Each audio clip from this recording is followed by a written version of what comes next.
En este día, en módulo 2 de Media Training, vamos a ver la conferencia Muévelos de Yago de Marta, el más importante entrenador de oratoria y debate en español, entrenador de líderes, especialista en speech y media training, preparador de candidatos presidenciales, Hall of Fame de la revista Campaign Elections, y entrena Europa, América, África y Oriente Medio. Voy a dejar de compartir mi pantalla. Yago, bienvenido.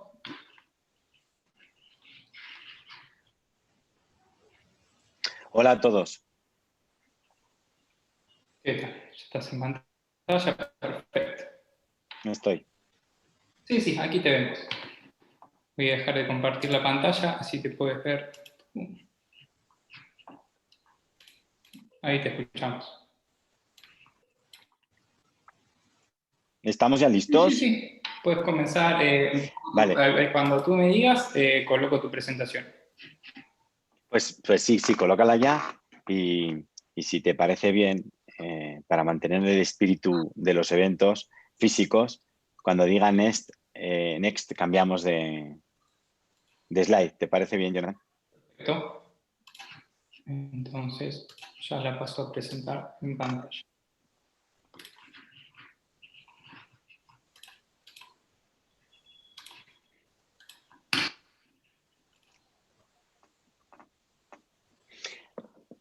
Bueno, lo primero de todo, muchísimas gracias a la cumbre, a Goberna, a Jonathan y a Diego Paniego por los esfuerzos que han hecho por montar este evento. Para mí es un verdadero gusto estar hoy con todos ustedes y yo les quiero pedir algo antes de que comencemos. Quiero que conforme ustedes tengan preguntas, las planteen y yo me pondré en marcha automáticamente para responderlas en tanto en cuanto tengan que ver con lo que estamos diciendo en ese momento. Esto es importante porque esto es un bootcamp, o un workshop, perdón, así se entiende, y por lo tanto quiero que sea algo que gire en torno a sus necesidades y no en torno a las mías, y que hablemos de lo que ustedes necesitan escuchar y no en torno de lo que yo quiero decir. Y para eso lo que necesito, lo que es imperativo para mí, es que ustedes pregunten y ustedes nos compartan sus inquietudes en cada uno de los momentos. Lo primero, y por lo que esto se llama así, por lo que esta conferencia se llama así, es porque no se trata de convencer a nadie. No se trata de convencer a nadie. Se trata de moverlos. Se trata de que si alguien da una entrevista y en la persona que escucha no se mueve nada, no sucede nada, no ha servido de nada, no funciona. Entonces, ustedes, al momento de hablar, al momento de intervenir en cualquier entrevista, en cualquier discurso, te tienen que plantear paso a paso qué estoy moviendo, qué voy a mover. En ese sentido, hay dos estados mentales diferentes que compiten en el cerebro de cualquiera de ustedes y de cualquier candidato con el que ustedes estén. El primer estado es el estado reflexivo y el segundo es el estado de pelea. Para llegar a tener un puesto de candidato, para llegar a ser elegible,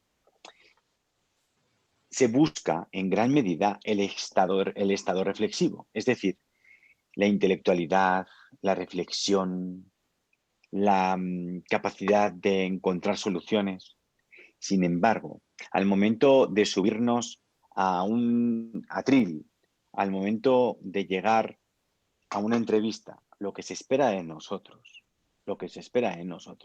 es que estemos en estado de pelea. Y es fight mode, que no es lo mismo que estar peleando con alguien. Es más bien que ustedes estén en un estado que les lleva a meter goles, que les lleva a que cada una de sus frases entren como golpes, entren en el cerebro del otro y vayan haciendo un agujero cada vez mayor, de manera que ahí aniden sus ideas y que acaben infectando. Este es el objetivo. Si ustedes se basan cuando son candidatos exclusivamente en su conocimiento, exclusivamente en su currículum desde una perspectiva intelectual, no van a conseguir nada. Es más, podríamos explicar gran parte de lo que sucede en el mundo, gran parte de lo que sucede en el continente latinoamericano, entre dos bloques. Los intelectualizadores y las personas de acción, los candidatos de acción y los candidatos intelectualizadores. Y pónganse a pensar quiénes ganan las elecciones. En sus países, en sus alcaldías, en sus gobiernos, quiénes ganan las elecciones. ¿Los candidatos y candidatas de acción o los candidatos y candidatas reflexivos?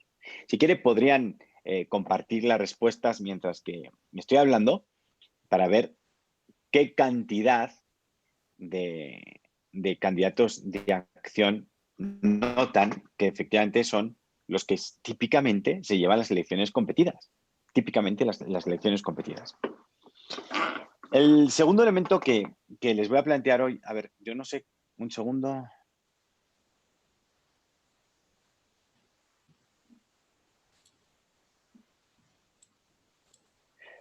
¿Cómo hago para verme yo, Jonathan? Perdóname.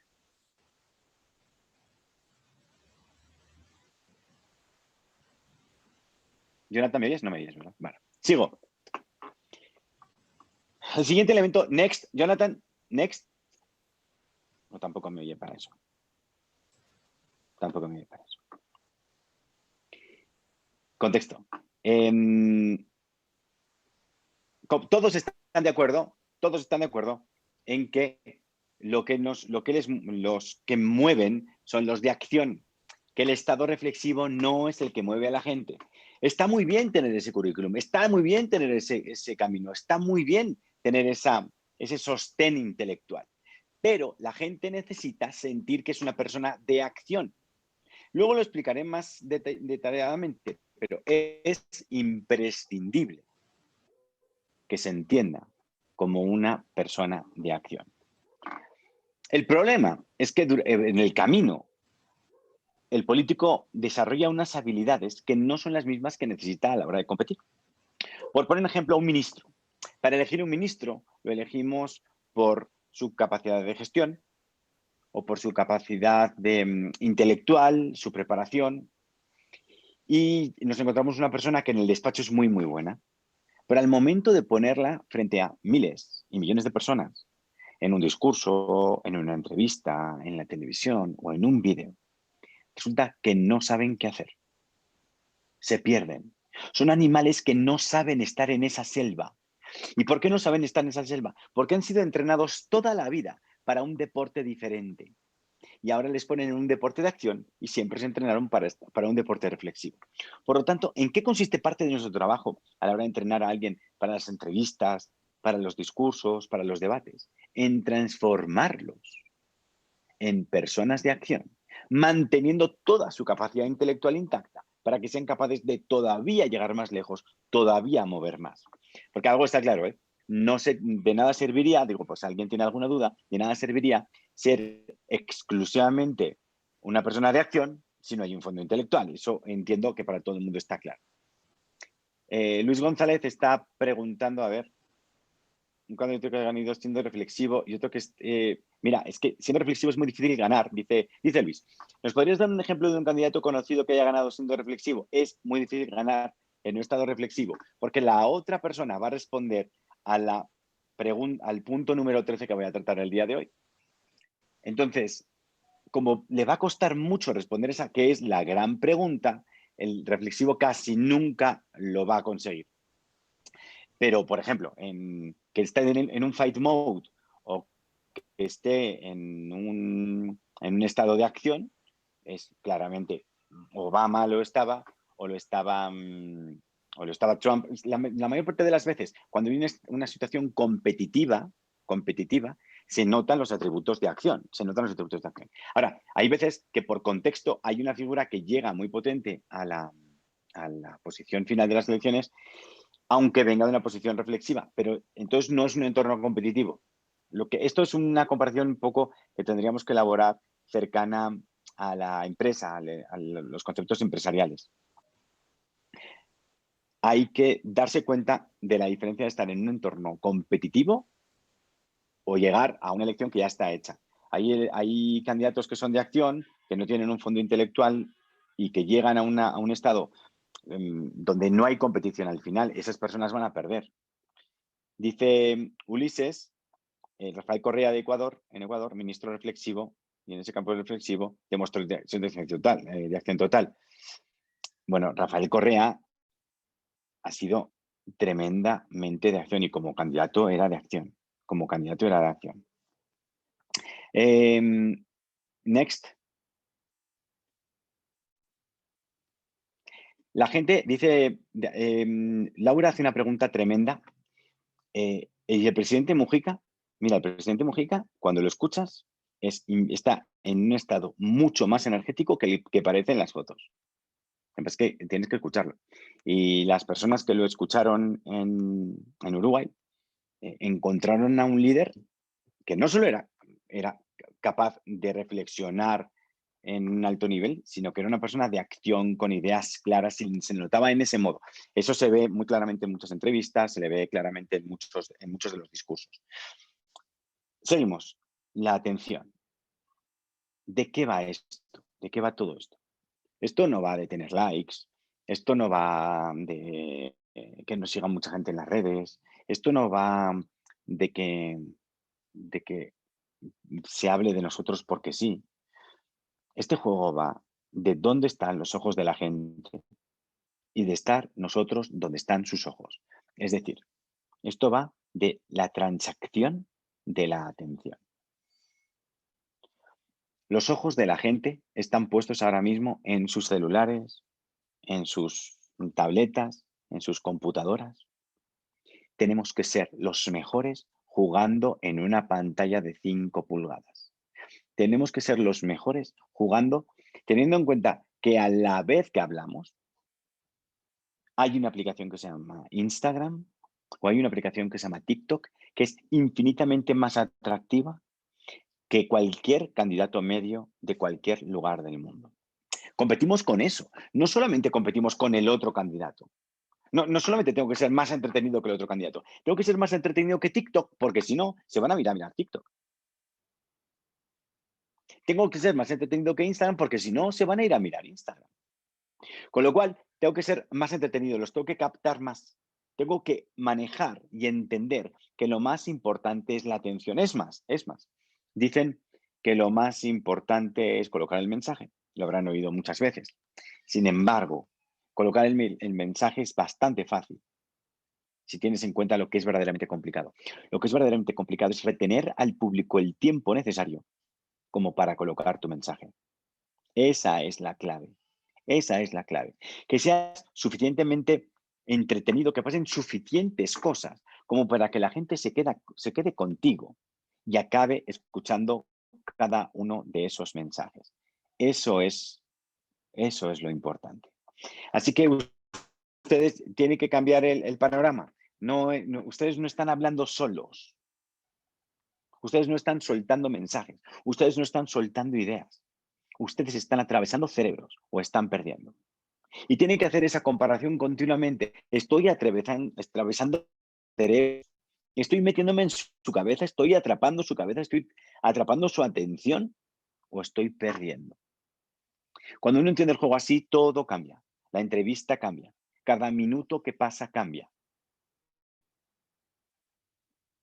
Porque ustedes dejan de jugar a la defensiva para jugar a la ofensiva. Dejan de ser pasivos ante un público que decide a ser activos, introduciendo ideas concretas en el cerebro de los demás. Esa es la clave. Esa es la clave. Siguiente.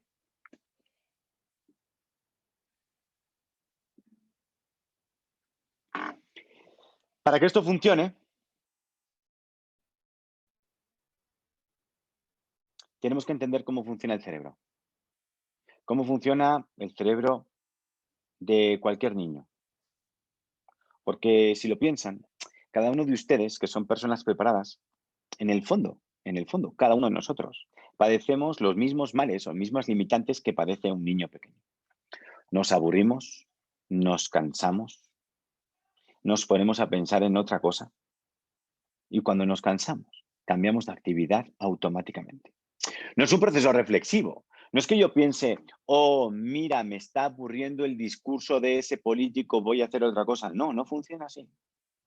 En cuanto el político es aburrido, yo me pongo a pensar en otra cosa automáticamente.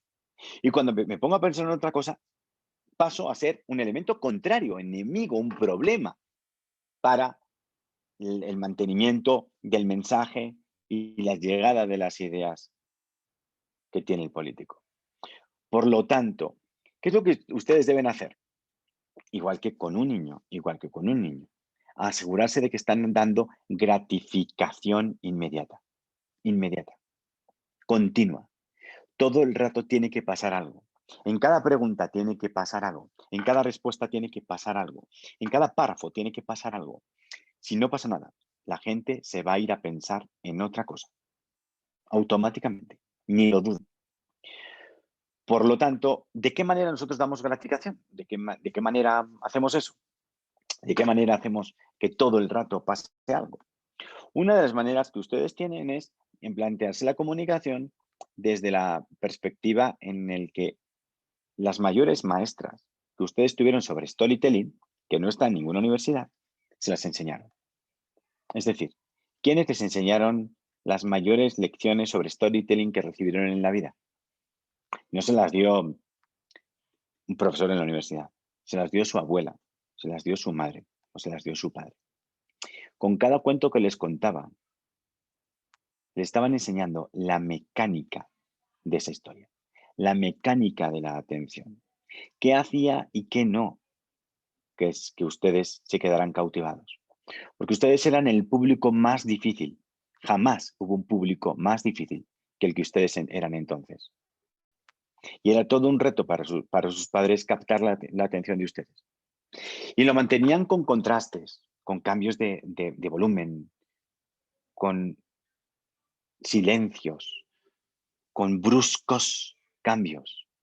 Lo hacían con dualidades en la historia, con buenos muy buenos y malos muy malos. Lo hacían con altibajos dentro de la historia. ¿Recuerdan ustedes cuando escuchaban esas historias? ¿Recuerdan ustedes hasta qué punto eso les causaba pasión? ¿Eso les enganchaba? Me está preguntando Noé García un ejemplo de gratificación en un discurso oficial. En un discurso que da un presidente en el que encontramos conflicto interno, por ejemplo, hay elementos de gratificación. Funciona parecido también a cómo funciona una película de acción. Y eso es importante tenerlo en cuenta. Ustedes saben más de comunicación de lo que sospechan. Y no porque lo hayan estudiado, no, sino porque ustedes son objeto de la comunicación permanentemente. Ustedes saben qué funciona y qué no funciona con ustedes. Y ustedes saben qué series les enganchan y qué series no. Y, por ejemplo, ustedes saben, si ahora lo piensan, por qué la mejor la mejor película de acción que han visto en su vida no tiene acción todo el rato. ¿Por qué no tiene acción todo el rato esa película de acción que a ustedes les encanta? ¿Por qué hay momentos en los que no hay acción? ¿Por qué?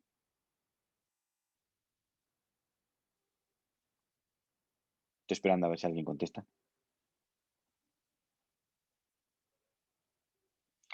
No hay acción. Porque si todo fuera acción, como dice Juan Quiñones, se pone aburrido. No habría sorpresa.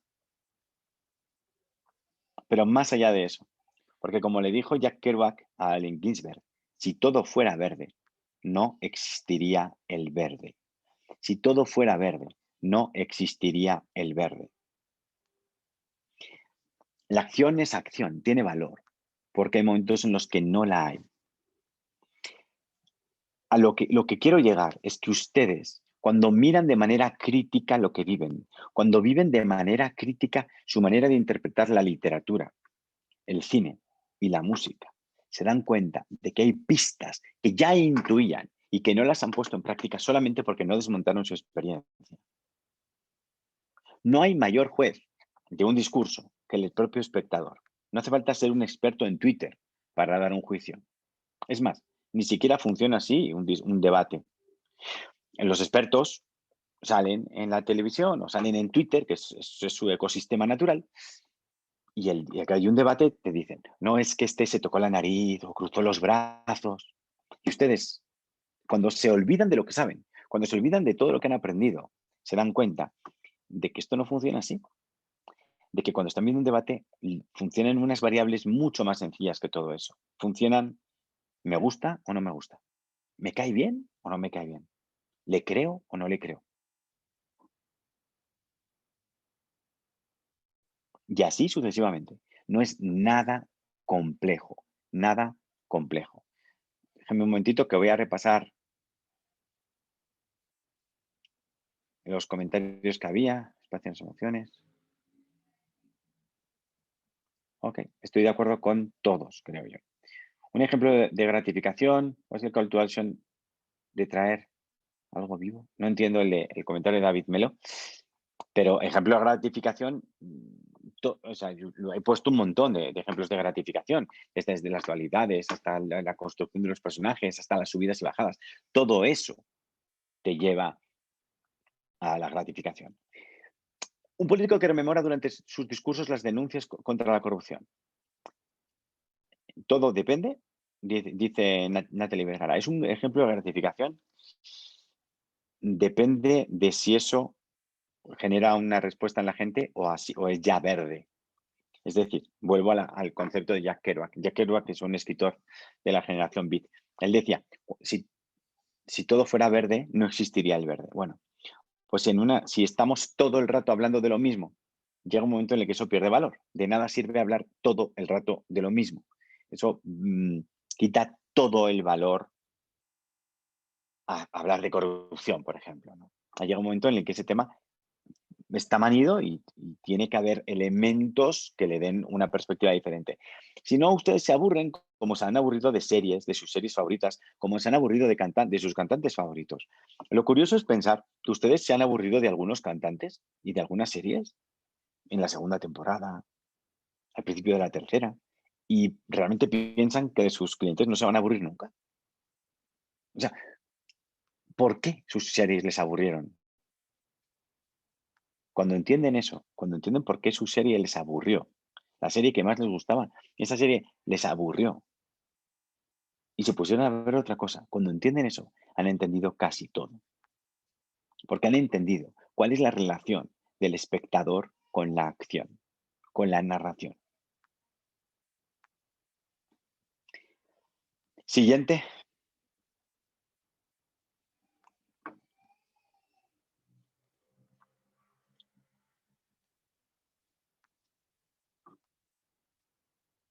A propósito de esto, quiero contarles algo sobre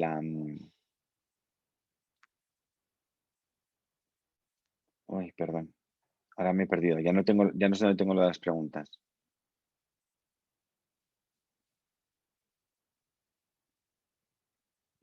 No sé.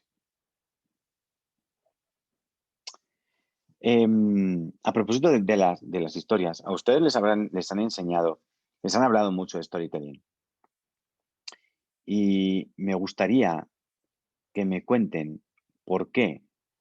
No, David, creo que te he entendido y que te he podido responder adecuadamente. Y discúlpame a mí quizás por el momento, no haber sido capaz de interpretar bien tu pregunta. Cuando hablemos de storytelling, parece que tenemos una idea clara de por qué eso funciona. Pero resulta que cuando uno profundiza, no tenemos tan claro exactamente por qué es tan bueno. Y entonces déjenme que yo les pregunte a ustedes, ¿por qué el storytelling funciona? ¿Por qué funciona? ¿Por qué creen que funciona?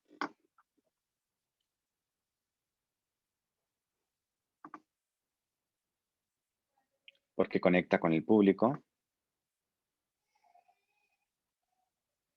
Pero, claro, porque dice Pedro, porque conecta, el otro, porque genera emociones, porque nos gustan las historias. Pero la pregunta de todo esto es, ¿por qué? O sea, ¿por qué eso funciona? ¿Por qué? O sea, dice, porque generas una cercanía. Ya, pero ¿por qué las historias lo generan? Porque nos gustan. Ya, pero ¿por qué nos gustan? Es lo que quiero entender.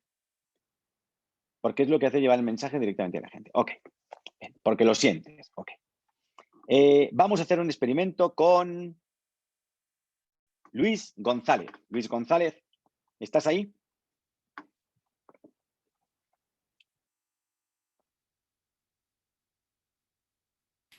Luis Te habil- González. te habilito a la persona para que converses con Vale, él. venga, va, Luis González. Pues por escrito. A ver, vamos a buscarlo, si lo agregamos.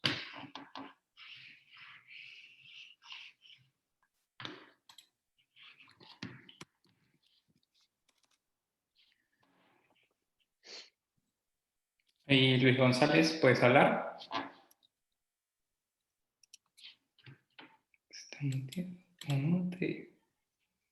Ahora está activado Luis. Luis, ¿me oyes? Luis, ¿me oyes? Luis, ¿me oyes? Sí, adelante, adelante. Luis, perdona, que estabas en pijama y te hemos interrumpido. No. Luis, me gustaría que compartieras con tus compañeros algo muy importante, ¿vale? Dime. Y quiero que me digas lo que ves en tu cerebro, no lo que piensas, quiero que me digas lo que ves, ¿ok? Que es la primera referencia que en tu cerebro aparece y por tanto la que tiene primacía y por tanto la más importante de todas. Cuando digo la palabra amor, ¿qué ves? La palabra amor. ¿Qué ves? No pienses tanto, la tienes ahí. ¿Emoción? No, no ves emoción, nadie ve emoción. Es que no se ve, es un sentimiento. Tú sí ves algo, claro que ves algo. Todo, mira, los compañeros están viendo cosas, están viendo cosas. Por ejemplo, Gastón ve a sus hijos, pero no solo ve a sus hijos, Gastón. María Familia. Gabriela ve a sus padres, Leoncio, Pablo Ferreira ve a su madre. Pero Pablo Ferreira no solamente ve a su madre. Si mira a su madre está haciendo algo. Si mira alrededor, va a ver la realidad de la habitación que rodea a su madre. Israel, cuando ve a sus hijos, no solamente ve a sus hijos, ve a sus hijos sonriendo, posiblemente mirándole a él de frente o haciendo una actividad en la que tenga que ver con él, o sea, que sea una actividad que han compartido veces. Es decir, lo que ven es una acción. Okay. René ve a mamá y sus hijos. Y tú, Luis, no ves una palabra. Ves algo. Y casi seguro ves a alguien. Familia. Y casi seguro ves a alguien. Familia. Y si te digo muerte, ¿qué ves? Miedo. ¿Qué ves? No ves miedo. ¿Qué ves, Luis? Un panteón. ¿Quién está ahí dentro? Yo. Ok. ¿Quién está allí alrededor? ¿Quién hay? Familia. Ok. ¿Están tristes? Sí. ¿Hay muchos o pocos? Muchos. Ok. ¿Estás triste? Sí. Ok. Lo que tú acabas de describir es una historia, Luis. Okay. Acabas de describir una historia. Es decir, los conceptos en tu cerebro, las palabras en tu cerebro, no son si no toman forma. Si no se genera una Las imagen a palabras, través del sentimiento. las palabras, el sentimiento es algo subsecuente a la imagen. No nos equivoquemos con la emoción. Hay mucha equivocación con la emoción. La palabra para ti no está vinculada con su significado en un nivel primero. En un nivel primero lo que tú tienes es una imagen dinámica. Dinámica. Es decir, cuando tú miras alrededor en esa imagen, tú ves detalles. Es más, cada vez que la miras puedes ver detalles nuevos. Es más, si yo te siguiera preguntando por esa escena, tú no dejarías de ver cosas Es correcto. y de sentir cosas. Es decir, para ti muerte no es una definición, para ti muerte es una historia. Para ti amor no es una definición, para ti muerte es una historia. Para ti justicia no es una definición, para ti justicia es una historia. Es más, Si yo le preguntara a Ludi Páez Ortega qué es la dignidad y que me definiera la palabra dignidad, no sería capaz de definírmela. No lo sé, Ludi, si eres capaz. Pero lo más probable, como todos los demás, es que no sean capaces de definir la palabra dignidad. Ahora, ¿a que me puedes contar una historia alrededor de la palabra dignidad? Por eso el storytelling es importante, no porque nuestras madres nos contaran historias, no porque llevamos contando historias durante tiempo, es que la forma de articular las ideas, las concepciones, la visión de las cosas es a través de historias. No podemos hacerlo de otro modo. Es más, si yo a Ludi le preguntara cuál es la imagen que tienes vinculada a la honradez, me contaría una historia. Porque para ella honradez, es más, su forma, exacto, dice mi padre y su vida, la forma de construir nuestra ética, nuestra visión del mundo es a partir de imágenes dinámicas y vívidas. ¿Se dan cuenta de lo útil que es esto? ¿Se dan cuenta de lo potente que es esto? Ustedes no tienen que contar historias porque funciona, porque hay emociones. Ustedes tienen que contar historias porque es el lenguaje del cerebro. Porque es el lenguaje del cerebro. El cerebro no puede manipular ideas, no es a través de narraciones. Por eso es tan importante. Gracias a todos los que han participado en estos comentarios, en esto del storytelling. Se lo agradezco muchísimo. Y estamos en el para qué. Nos hablan los políticos mucho del qué, voy a hacer un puente, del por qué, porque no se puede llegar a un sitio, pero falta el para qué. El para qué. Observen que nunca se habla del para qué. Y el para qué es lo único que tiene que ver con ustedes. Lo único. El qué no tiene que ver con ustedes. El por qué tampoco. El por qué es de él, del que habla. El para qué es de qué forma eso beneficia a la vida de ustedes. Que está íntimamente relacionada con el punto siguiente. La relevancia. Next, por favor. La relevancia. Que es de qué manera lo que el político cuenta tiene que ver contigo. ¿De qué manera te toca? ¿De qué manera te toca? A Lincer Casiano Clemente. Lincer, ¿a ti te afecta en algo la pobreza en África? A José Meza no le afecta. A Lincer tampoco le afecta. Desde un punto de vista objetivo, no les afecta la pobreza en África. Les es absolutamente irrelevante.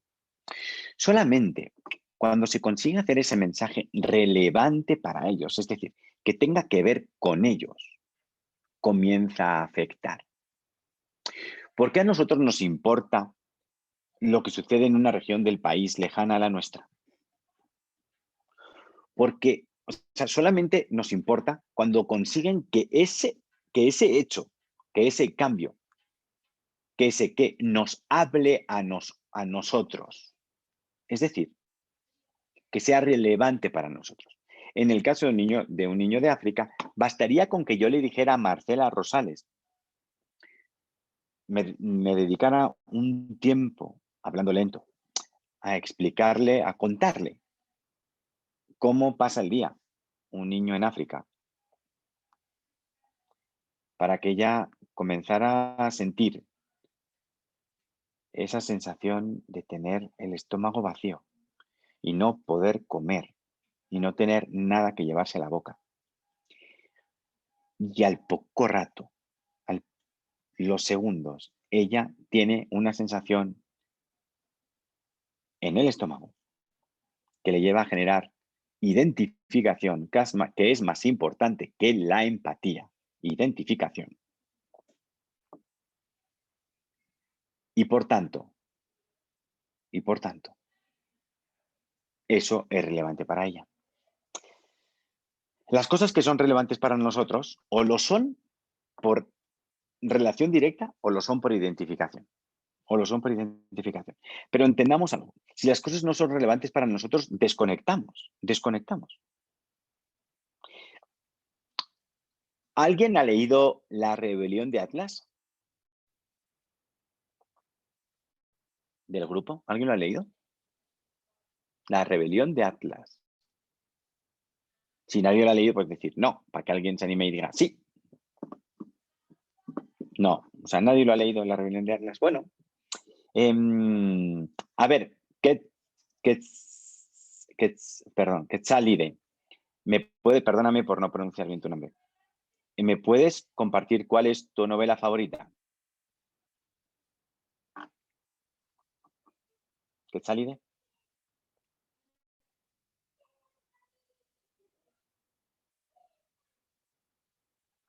Hace un tiempo se hizo una encuesta en los Estados Unidos, en el Parlamento, en el que se preguntó cuál era la obra literaria que más había influido a los miembros.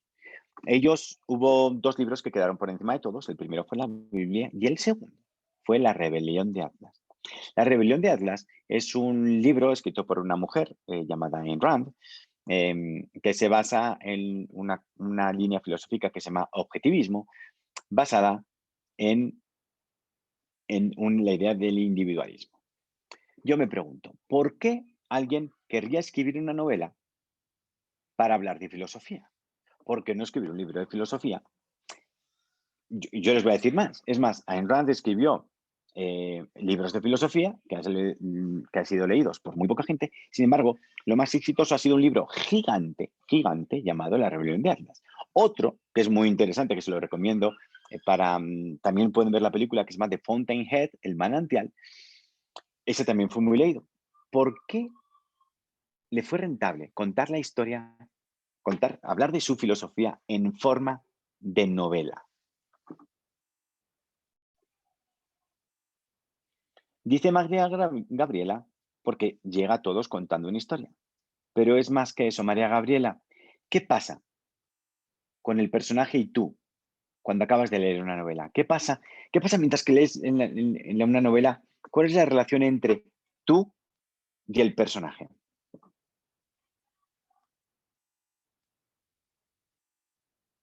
Identificación. Tú eres el personaje, que está más allá del hecho de que te identifiques. Es que tú eres el personaje. Es decir, tú durante el libro comienzas a pensar lo mismo que piensa el personaje, de la misma manera que lo piensa el personaje. Suponte que tú a un enemigo pudieras decirle durante 6 horas que repitiera todas tus ideas, tal y como tú las planteas, que las dijera en alto, tus ideas. Pasaría lo que pasó con los presos en Corea, que repetían los mensajes que les habían dado los coreanos en aquella guerra de Corea. Resultó que al acabar estaban identificados con las ideas del enemigo y estaban identificados con el comunismo. De una manera semejante, cuando tú estás viviendo conectado, identificado con lo que sucede en esa novela, estás entrando. José Paredes lo compara con la Biblia. Dice, llega el mensaje con parábolas. No, aquí no estoy hablando de eso. Aquí estoy hablando de cuando piensas lo mismo, cuando te colocas en la mente del personaje y estás haciendo eso. Obviamente que la potencia de las parábolas es gigante y es importante recordar que en un momento de la Biblia, específicamente, Cristo dice que el objetivo es que se me entienda. Y aquí vamos a un concepto que no he metido, pero que es tremendamente importante porque lo digo siempre. No intenten convencer a la gente. Sean comprensibles, creíbles y memorables. Comprensibles, para que sean tan fáciles de entender que la gente no tenga ni que pensar. creíbles, para que la gente diga, no estoy de acuerdo con lo que dice, pero tiene que ser razón, tiene que tener razón por cómo lo dice. Tiene que ser verdad por cómo lo dice. Y memorables, para que ustedes, cuando se vayan a sus casas, cuando se metan en sus camas y abracen su almohada, repitan en sus cabezas, comprensible, creíble y memorable. Comprensible, creíble y memorable. Next.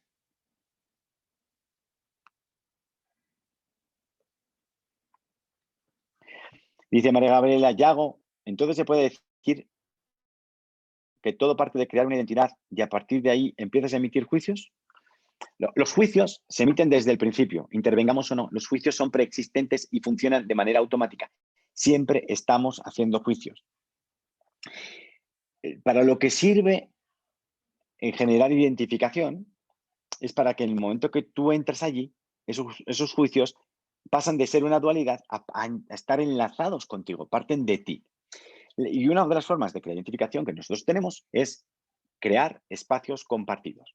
¿Por qué yo les pongo elementos que para todos sobre los que construyo una idea? ¿Por qué parto de algo para construir después esa idea? Porque si hago eso, partimos del mismo punto y ahí ya ha comenzado el proceso de identificación. Ahí ya ha comenzado el proceso persuasivo final. Estamos en solución. No sé si ustedes, ahora ya no vemos la televisión, pero cuando veíamos la televisión, veíamos anuncios de detergente, anuncios de lavatrastes, anuncios de cómo se lavaba la ropa o cómo se lavaban los platos y los vasos en las casas. ¿Alguien recuerda cómo era eso? ¿Alguien recuerda cómo era? ¿Alguien recuerda cómo era un anuncio de detergente en el que lo primero que veías era los platos muy sucios, asquerosos? Es más, ninguno hemos tenido la cocina tan asquerosa como lo tenían en la tele. Ninguno hemos tenido la camisa tan sucia como las tenían en la tele. Dice René, sí. Mónica, sí. Los anuncios de detergente nos enseñaron una de las lecciones más importantes que podemos aprender en comunicación. Es, para hablar de la solución, define bien el problema. Las cosas no son hasta que no las señalamos. Por ejemplo, Vladimir cree que está bien. Hasta que yo le pregunto si ahora sentado se siente un poquito incómodo y quisiera cambiar de posición. Porque quizás Vladimir quiera cambiar de posición en un momento determinado, cambiar el brazo de posición o las piernas de posición, porque quizás no está del todo cómodo. Bueno, Vladimir hasta este momento no se había puesto a pensar en su comodidad. En comunicación política tenemos la tendencia a pensar que las personas son conscientes permanentemente de sus problemas, pero los anuncios comerciales de detergente tienen claro que no. Tienen claro que te tienen que recordar, te tienen que activar la idea de que tu cocina está sucia para que quieras comprar el detergente. No basta con decirte tu cocina está sucia, porque eso no te activa. Necesitan que vuelvas a sentir el agobio de ver una cocina sucia, de ver una camisa sucia. Por tanto, ustedes tienen que ser expertos en generar la dualidad perfecta entre problema y solución. Y como dice Leonardo, crear la necesidad. Pero crear la necesidad significa apretar donde hace daño, apretar donde duele, para que haya de nuevo una reacción y ahí se genera la necesidad. La necesidad no es preexistente. Por ejemplo, se suele hablar de la seguridad, ¿no? Se dice, es que hay inseguridad. Primer concepto importante. Nadie en el mundo define su situación como inseguridad. Si a alguien le preguntas, oye, usted en una situación de tensión grande en las calles, y le preguntas, oye, ¿cómo te sientes? No te dice, oh, estoy padeciendo la lacra de la inseguridad en mi población. No, te dicen, tengo miedo, tengo miedo. Es decir, nadie define su situación como inseguridad. Nadie define su situación como desempleo. Si tú le preguntas a un amigo que no tiene trabajo, ahora mismo hay mucha gente, por desgracia, que está perdiendo su trabajo, nadie le dice, me he visto abocado a la situación de desempleo. Nadie. La gente te dice, me he quedado sin trabajo. Es decir, nosotros tenemos que entender de qué manera la gente describe sus problemas para poder reactivarlos en su cerebro. Si no lo reactivamos, no hay problema. Y si no hay problema, no sirve de nada la solución. Dice Felipe, Yago, pero las necesidades son subjetivas u objetivas. Siempre son subjetivas las necesidades. Siempre. Siempre son subjetivas. Siempre son subjetivas. Y la prueba, y digo, por Felipe, porque entiendo por dónde vas cuando hablas de la pirámide de Maslow, te estás refiriendo a una base de necesidades que parecen objetivas, pero si yo a alguien le pregunto, oye, ¿cómo estás? Es que me muero de hambre. El me muero de hambre es una construcción. Lo único que sabemos es que le suena el estómago. Pero el me muero de hambre es una construcción. Porque hay personas que lo resuelven bebiendo agua porque están en una dieta de manera totalmente consciente. Hay unas personas que se toman un pollo y hay personas que se toman una ensalada. Es decir, la forma que toma el problema es diferente. Eso es lo que tenemos que entender. Eso es lo que tenemos que entender. La forma que toman los problemas en el cerebro de la gente y cómo los articulamos desde una perspectiva hablada, desde una perspectiva expresada. Diagnóstico y evidencia de los problemas, generar espacio que sirve para plantear la solución, dice Natalie Vergara. Exacto. Pero no es un diagnóstico, es una descripción. Es que el diagnóstico implica, ya es un abordaje de la solución. Entonces, lo que tú tienes que describir el problema de una forma vívida y plástica, de tal manera que a mí me vuelva a doler, que a mí me vuelva a generar la sensación que quieres recuperar en mí. Un diagnóstico es un análisis racional, que es justo lo contrario a lo que a ti te interesa. Siguiente. El objetivo nuestro, por tanto, es mover a la gente. Mover a la gente. Tenemos que conseguir ese motor interno permanentemente. Pero para eso tenemos más retos. Para eso tenemos más retos. Resulta que el mundo en el que vivimos es tremendamente complejo. Siguiente. Es tremendamente complejo. Y las personas no entendemos lo que sucede a nuestro alrededor hasta que alguien lo descodifica. Hasta que alguien lo descodifica. El calentamiento global es una forma de decodificar o de convertir en símbolo unos elementos preexistentes. Alguien te dirá que ha habido esos elementos preexistentes, como son cambios de temperatura, como son subidas o bajadas del nivel del mar. Alguien te lo va a configurar, o sea, te lo va a decodificar. Eso que no eres capaz de interpretar, no solamente, sino un hecho real, alguien te lo va a decodificar en términos de cambios de temperatura cíclicos y te va a decir que esto es desde siempre y alguien te va a decir que es el calentamiento global. ¿Qué hay detrás de eso? Un interés comunicativo. Un interés comunicativo. No estoy metiéndome en ética, no estoy metiéndome en la justicia. No. Es que ni siquiera me interesa esto con ustedes. Lo que estoy hablando es de que decodificar la complejidad es tomar el control de la realidad y que el trabajo de ustedes es aprender a decodificar la realidad para que los demás encuentren en ustedes esas certezas que necesitan, que eso viene dentro de un momento. Para eso, ustedes deben ser personas críticas, personas que no acepten los hechos como tales, personas que desmonten lo que sucede y sean capaces de remontarlo desde una perspectiva diferente. Alguien dirá, ¿esto tiene que ver con el framing? Muchísimo, muchísimo. La decodificación tiene que ver todo con el framing. Siguiente. Ustedes como líderes también tienen otro elemento complejo, que es un público abstracto, atomizado, que tienen que convertir en un bloque que tienen que convertir en una comunidad, que tienen que convertir en un bloque de intereses, perspectivas y narraciones compartidas. En definitiva, ustedes tienen que generar cohesión en los grupos, cohesión en lo atomizado. Dense cuenta que cada uno nos consideramos totalmente individuales.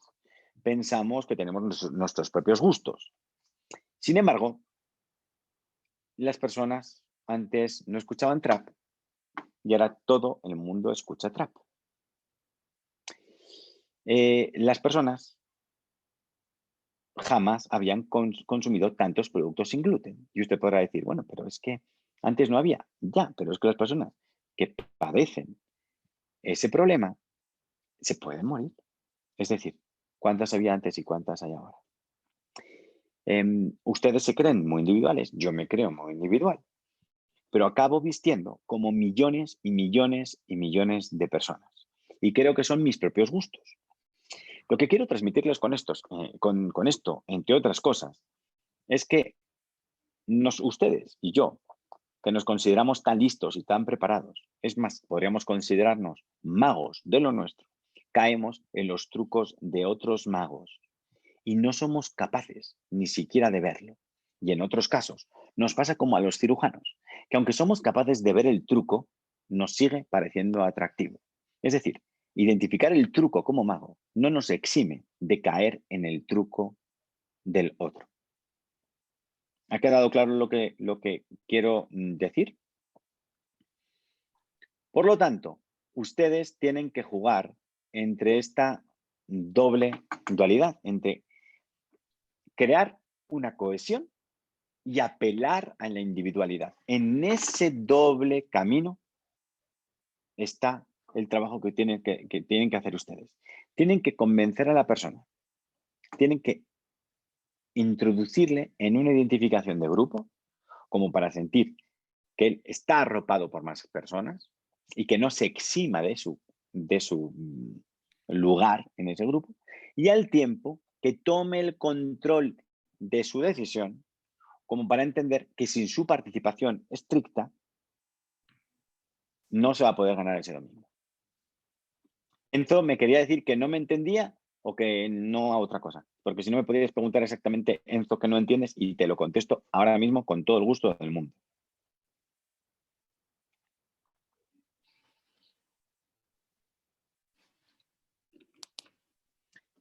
Next.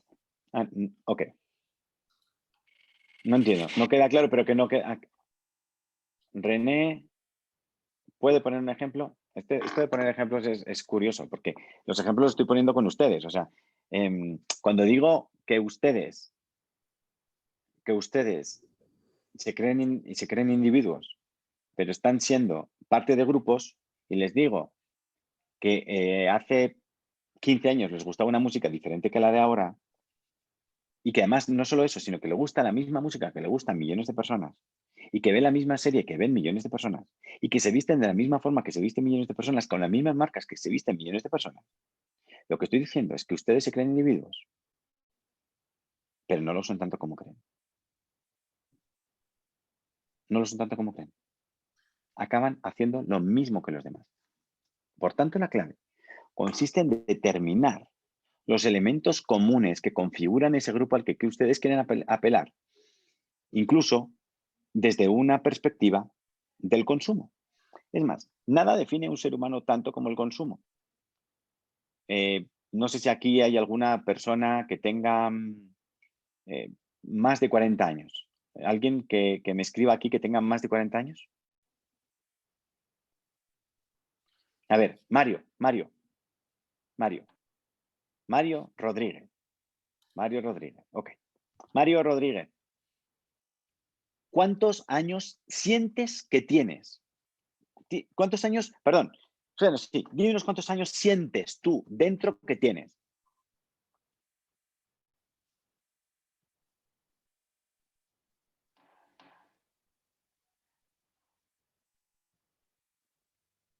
Es gracioso.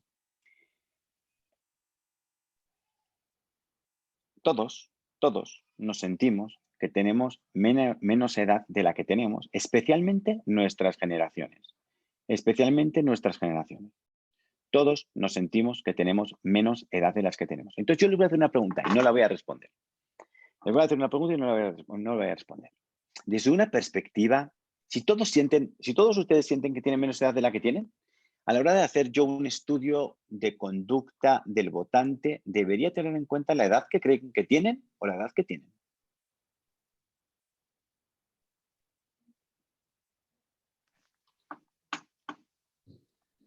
Como he dicho, no la voy a responder, pero me apetece dejar ese debate en el cerebro de todos. Siguiente.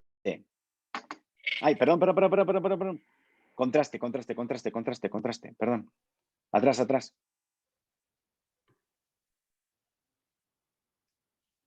Se murió. James Pratt me dice, loop abierto, la vida es así, no la he inventado yo. James. Contraste. Señores, la vida es una montaña rusa o no es nada. De nuevo, Jack Kerouac, si solo existiera el verde, si todo fuera verde, no existiría el verde. Tienen que alimentar el contraste. El contraste es el alimento vital, esencial de la gratificación inmediata. Nos gusta la música porque hay contraste. Nos gusta la pintura porque hay contraste. Nos gustan las series porque hay contraste. Nos gustan las películas porque hay contraste. Porque hay contraste. Sin contraste no hay nada. Así que ustedes localicen los elementos de contraste. Aliméntese de ellos. Cultívenlos. Porque el contraste y la máxima expresión de ello, el conflicto, es la energía nuclear de todo esto. De todo esto. Next. ¿Y cuál es el trabajo fundamental que tiene cualquier candidato? Generar certezas. Generar certezas. Ustedes, consultores, ustedes, candidatos, son traficantes de certezas. Su trabajo consiste en crear certezas e introducirlas en el cerebro de la gente. ¿Por qué alguien le vota? Porque usted es capaz de generar la certeza de que hay un futuro mejor con usted. Hay otra alternativa de que le voten, de que el otro sea muy malo. Pero desde una perspectiva de construcción positiva, su trabajo consiste en generar certezas en el cerebro de la gente. Y en un entorno competitivo, gana el que es capaz de generar certezas en el cerebro de la gente. Pero uno de los elementos fundamentales para generar certezas en el cerebro de la gente es, next, responder a la pregunta esencial de la comunicación. La pregunta esencial es, la pregunta que todos nos hacemos cuando vemos un debate, cuando vemos una entrevista, cuando vemos un discurso.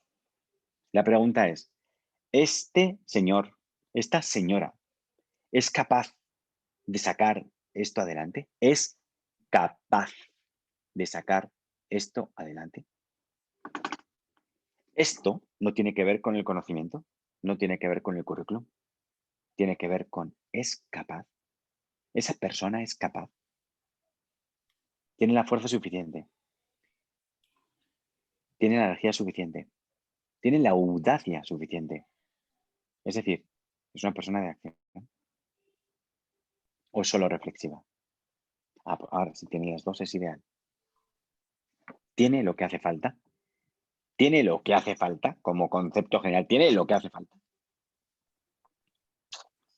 Por lo tanto, amigos, no estamos hablando de persuadir. Estamos hablando de meternos en el cerebro de la gente. Estamos hablando de infectarlo. Next. Estamos hablando de infectar. Dice David Melo algo importantísimo. Dice, esta pandemia cambiará mucho ese concepto de capaz. El concepto de capaz es el concepto de capaz. Lo que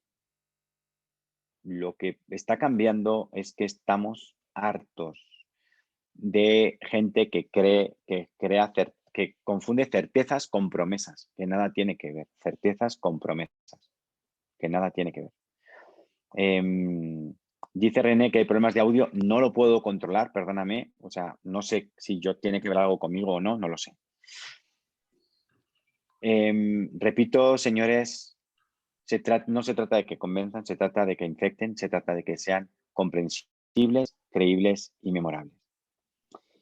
Y por último, piensen en esto. Al final, el juego acaba y empiezan ustedes. El candidato es el único que se sube allá arriba y es capaz de movernos o no movernos.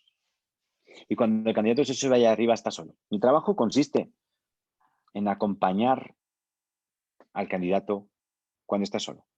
Porque hemos trabajado de manera que cuando está solo, sabe lo que tiene que hacer, sabe lo que tiene que decir, sabe cómo se tiene que sentir y sabe meterse en el cerebro de la gente.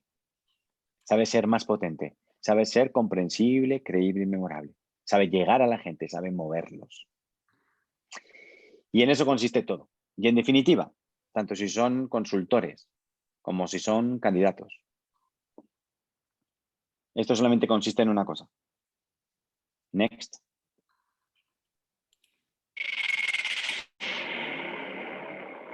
En que ustedes sean mejores.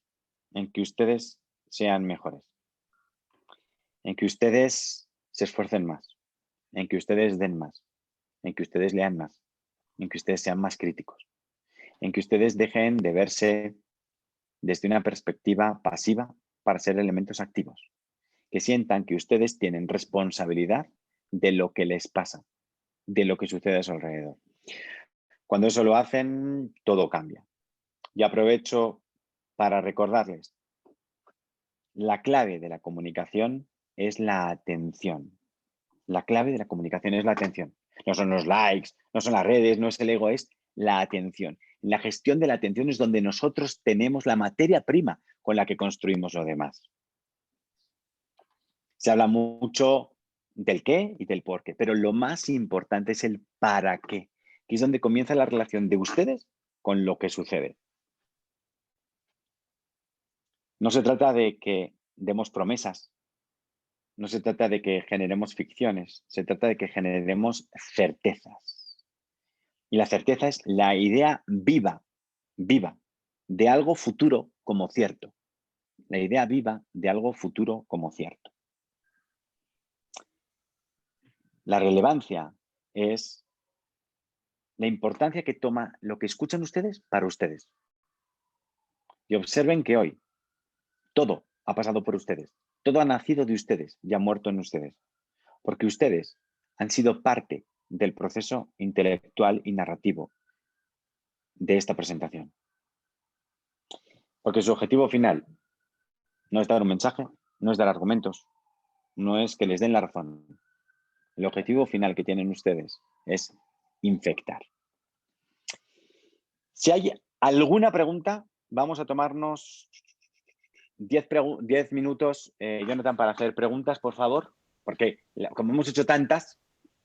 Mira, Eric Mejía, ¿recomiendas algún libro? Mira, te voy a recomendar un libro que nada tiene que ver con la comunicación política. Te voy a recomendar Manual de Vida de Epicteto. Porque como te he dicho, lo más importante eres tú. Tú. Eso es lo más importante de todo. Next. Ok. ¿Vale? Eso es lo más importante de todo. Dice Jonathan Palacio, ¿cuál es la estructura de un discurso para exponer lo mencionado? Joder, para exponer todo lo mencionado. Crea un espacio compartido de arranque. O sea, sí, crea un espacio compartido. En ese espacio compartido comienza a introducir tus premisas y contexto. Ahí estableces una relación de conflicto con argumentos racionales que sostengan tus líneas narrativas y acabas recordándome todo lo anterior con acción. Así dicho, muy al aire. Ok, Eric Mejía, ¿cuáles son los principales elementos para construir una historia? Mira, uno de los elementos, Eric, es que digas poco, que procures utilizar pocas palabras. Raymond Carver es uno de los escritores más importantes de la historia, uno de los escritores de relato breve. Y exitosísimo, ¿vale? Raymond Carver, el autor de la cotidianidad americana. Cuando se investigó sobre su obra, una de las cosas que se descubrió es que Raymond Carver no era el artífice central de la magia de su obra. La magia de su obra la había hecho su editor, que fundamentalmente se dedicaba a recortar, a quitar lo que sobraba. Entonces, cuando tú veas las obras de Raymond Carver, te vas a dar cuenta de que son como esbozos, líneas cortas, y tú vas configurando, creando el resto de la imagen. La clave de contar una buena historia es que la historia ya no sea tuya, sino del que la escucha. Y por lo tanto, el otro es el que tiene que colocar los detalles, el otro es el que tiene que desarrollarla. A ver, vamos a ver que tengo aquí muchas cosas. Mario Rodríguez, ¿cómo nos recomienda simbolizar de manera concreta la certeza para que no sea una promesa? Es que no es que suene o no suene, es que la certeza, es que si cuando yo tengo credibilidad, cuando yo estoy armado por los hechos, cuando me sientes capaz, lo que yo te digo se convierte en una certeza porque crees que eso es posible. No te tengo que decir, voy a hacer, sino que tú eres capaz ves automáticamente que conmigo hay un futuro mejor. Lo ves porque soy la única persona capaz de llevarte allí. Si tú recuerdas el Antiguo Testamento, y si no lo recuerdas, te recomiendo muchísimo que lo leas, porque aunque no te interese, ahí están gran parte de las historias que componen a Occidente y, por tanto, gran parte de la forma de pensar de Occidente y configurar las imágenes. Cuando tú ves el Éxodo, ves que el pueblo de Israel sigue a Moisés mientras que hay certeza. Mientras que hay certeza. Conforme las certezas se rompen, comienzan los ídolos dorados, etcétera. Por tanto, lo que te quiero transmitir es que el concepto de certeza es un concepto que puedes encontrar siempre presente, siempre presente. Dice Laura, esto no tiene mucho que ver con la campaña, sino con la realidad de mi país, Chile. ¿Cómo hace un presidente para recuperar la confianza comunicacionalmente de las personas en épocas de crisis? El problema es que, ¿por qué has perdido la confianza de la gente? Digo, no estoy súper cerca de lo que sucede en Chile. Lo que sí que sé es que es uno de los países, desde un punto de vista numéricos, de los mejores países del continente, con muchísima diferencia. Y sé que hay un nivel de contradicción altísimo entre esos números y la presión del país. Son muchos factores lo que lleva a eso. Tendría que ponerme a eso. Hablar de eso desde lejos sería una irresponsabilidad máxima. ¿Sabes lo que pasa? No soy comentarista, soy entrenador. Entonces, no te puedo comentar eso porque no soy comentarista, soy entrenador. Sé que hay gente que le encanta comentar todo de muchos países y dar opinión de todo. Yo no lo hago. De lo que no sé, no hablo. Lo siento. Dice José Aguilar, si se abusa del storytelling, podríamos terminar aburriendo o incumpliendo la finalidad del ismo. Josué, yo he utilizado el storytelling, ¿en qué porcentaje hoy? Josué Aguilar, ¿en qué porcentaje he utilizado yo hoy el storytelling?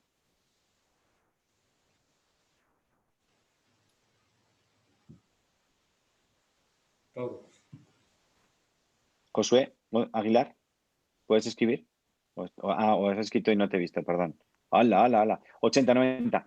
En todo el rato había storytelling. Pero no es que te diga, va un niño y camina un río. No, eso no es storytelling, eso no es entender nada. Lo importante es que he utilizado imágenes en las que tú te has colocado en el centro y las he recorrido contigo para llegar a donde yo quería llegar. Por tanto, no aburres porque no estás siquiera dándote cuenta que es storytelling, por definición. Me dice Marcela que le dé su opinión sobre Lula, Evo o Correa y si cree que ellos encierran todo lo explicado hoy. Hombre, pues sí, más o menos. Lo más interesante, por ejemplo, de Lula es que Lula no fue este gran comunicador al principio, fue una construcción bastante larga. Es más, con parecidos con Lincoln en cuanto a la cantidad de veces que pudo llegar a perder. Evo, hay algo interesante y es apelar al contraste o a la contradicción social de una manera permanente durante muchísimo tiempo. Y eso le permitió mantener eso. Y Correa una vez me preguntaron por él desde una perspectiva laboral y por qué no era tan bueno como otro líder sudamericano. Y claramente lo que faltaba allí era rango, era que no era capaz de subir y bajar, o sea, de llevarnos a los extremos a los que era capaz de llevarnos ese otro líder sudamericano. En una palabra me dice Alejandro Montes, ¿cómo describirías la esencia de Muévelos? O los mueves o te vas. Israel Ocañas, ¿conviene preparar diferentes discursos para ver cuál es más exitoso entre la población? Mira, puedes hacerlo, pero lo más práctico es que te alimentes del sentir social a través de las encuestas, a través de los focus, tú te alimentas para construir eso. Hay diferentes maneras, es que tienes muchas maneras para acceder a esa información. La cuestión es que tú no tiene que salir el discurso de ti para ellos, sino de ellos para ti. Esa es la cuestión que tú tienes que trabajar. Natalie Vergara, ¿qué duración máxima o mínima debe tener un recurso que pueda liberalizar generando impacto que alcance a desarrollar el hilo narrativo de nuestra presentación? Lo más corto posible, siempre que digas lo que necesitas, lo que necesitan los demás que digan. Lo mínimo posible, siempre. Que se llegue a lo que mínimo que necesitan que digas, a lo que necesitan que digas. Es decir, yo puedo decir lo que ellos necesitan escuchar en 10 minutos, pues no voy a hablar ni un minuto más. Yo puedo decir lo que necesitan escuchar de mí en 15 minutos, pues lo digo en 15 minutos y ni un minuto más. Porque cuando comienzo a hablar de lo que no necesitan escuchar, comienzan a aburrirse, comienzan a pensar en otra cosa. Tienes una lista de al menos 5 políticos que contaban historias en sus discursos para crear identidad y mantenerse en el poder. Pues bueno, acabo de mencionar 3 con sus diferentes particularidades y bueno, no son 5, pero son 3. ¿Cómo tener control total sobre nuestro candidato rebelde? Antonio Fernández. Antonio, por eso me llaman a mí para muchas cosas así. Porque tienes que ser tanto o más fuerte que el candidato. Tienes que ser tanto o más fuerte que él. Y eso no es tan sencillo y eso no se aprende en una clase. Y es una conversación un poco más larga. Pero entre otras cosas, Antonio, no tienes que tener miedo a que te echen. No tienes que tener miedo a perder la cuenta. Y me dirás, pero eso no es tan fácil. Ya, por eso muy poca gente puede hacer ciertas cosas. José Paredes, certeza fe entre comillas.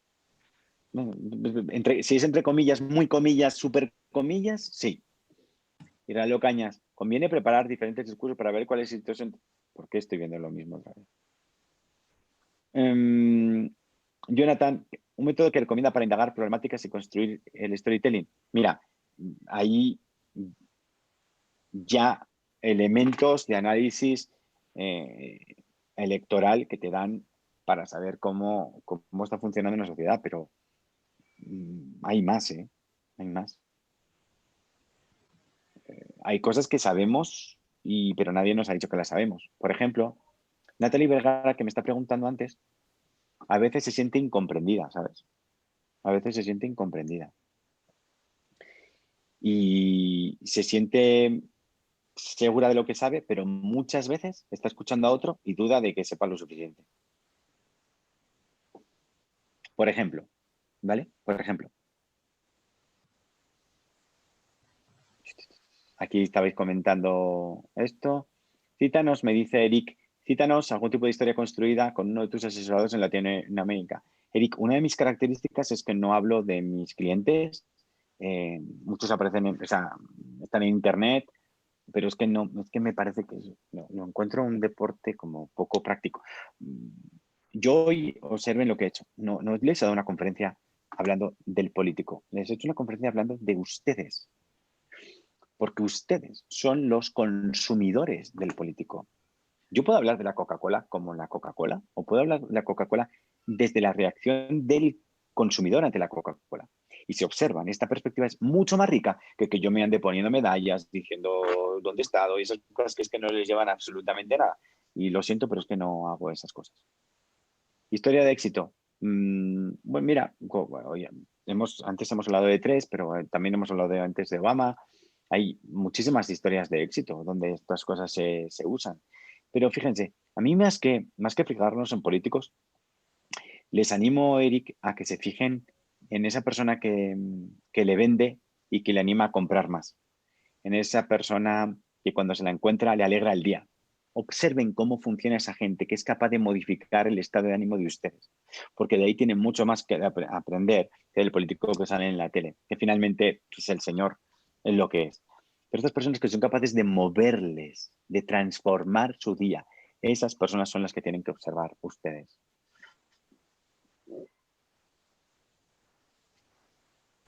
Por ejemplo, dice ejemplos de campañas exitosas donde utilizan el storytelling. Un ejemplo genial fue el de Podemos, no en las anteriores elecciones, en las últimas elecciones, sino al principio de Podemos. Los elementos de conflicto que generaron fueron francamente espectaculares. Mario Rodríguez me pregunta por AMLO y AMLO es uno de los mejores manejadores del sentir público que existe en el continente. Y Macri en el 2015 no te puedo opinar de eso porque la verdad no te puedo decir lo suficiente. Pero cuando dijo solamente lo que el electorado quería escuchar, habló para el 50% de la gente y allí, en todo caso, hay un fenómeno que tenemos que entender cuando estamos hablando de esto, que es un poco hegeliano, que es entender el punto de las contradicciones sociales en qué momento están. Hay un momento en el que una contradicción social ha llegado a tal punto que lleva al cambio, es que está abocado y si nada lo impide, eso se produce. Y eso se da cada cierto tiempo y eso se produce así cada cierto tiempo. Entonces, a veces ahí, cuando una campaña está enmarcada en un proceso de contradicción social así, la solución la marca el contexto social económico. Sobre López Obrador hemos hablado. Germán acaba de preguntar por cómo comunicarse conmigo y yo creo que han dado mis datos.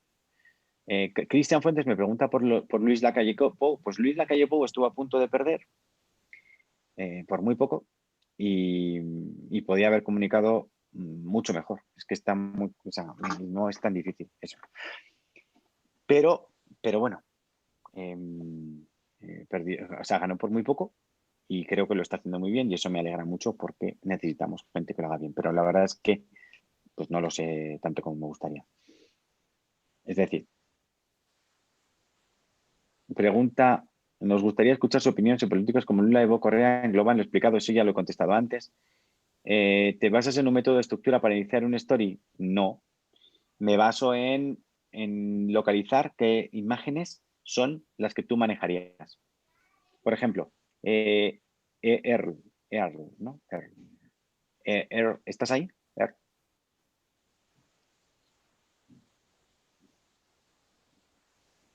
¿Estás ahí? A ver, si, joder, es que hay tantas preguntas, macho. Si estás ahí. ¿Cuál es tu deporte favorito? Si tienes un deporte favorito, favorito. De verdad, muy favorito.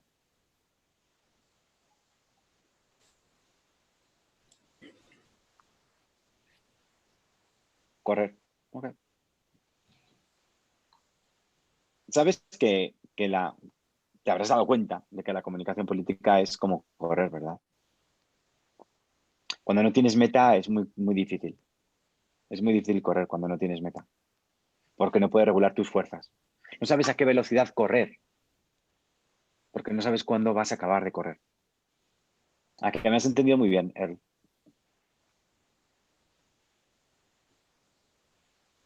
¿Por qué? Porque me basta con saber eso para estar hablando directamente de tu cerebro. Porque correr, como te gusta tanto, es una de tus grandes metáforas. Es más, tú en gran parte de las cosas de la vida las interpretas a partir de la imagen de correr, como marco interpretativo. Y cuando te das cuenta de eso, dices, wow, entonces, ¿a todo el mundo le pasa? Sí, a todo el mundo le pasa. A todo el mundo le pasa. Yo interpreto el mundo alrededor de las peleas, por ejemplo, alrededor del tenis.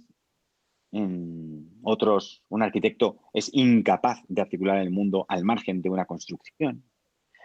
Un agricultor es incapaz de articular el mundo al margen de la actividad del campo. Es incapaz. Felipe Pesantet, ya estoy cerrando. me pregunta por los políticos estoicos. Bueno, pues el político estoico más importante del mundo es Marco Aurelio, pero hubo más. Y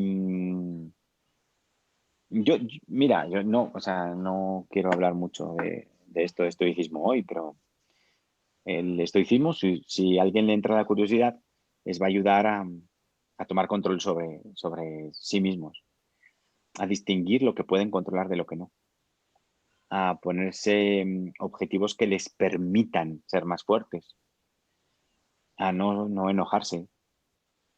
Bueno, tiene multitud de ventajas. Y alguien dirá, bueno, pero tú eres un estoico. Pues no lo sé. Yo lo que hago es que me apoyo en todo lo que me sirve, en todo lo que me sirve para ser mejor. Leo todo lo que puedo, me examino todo lo que puedo y creo que nunca soy lo suficientemente bueno. Creo que nunca lo soy.